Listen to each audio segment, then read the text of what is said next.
సెయ్యి పట్టాలని నల్లని సీకట్లో ఒకదాన్నే కూసున్న దిక్కులేని పచ్చినయ్యి బావా నువ్వెప్పుడొస్తావని ఏళ్ళైపోతుందే పిల్ల ఎన్నెలొచ్చింది మన బతుకులా ఏలైపోతుందే పిల్ల ఏలు వట్టంగా వస్తున్నాగా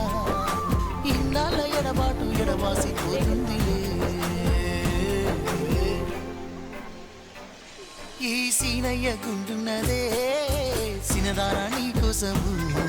ఈ దూరాన్ని చెరుపుతూ తీరాల కగిరింది అందాల ఈ మానవు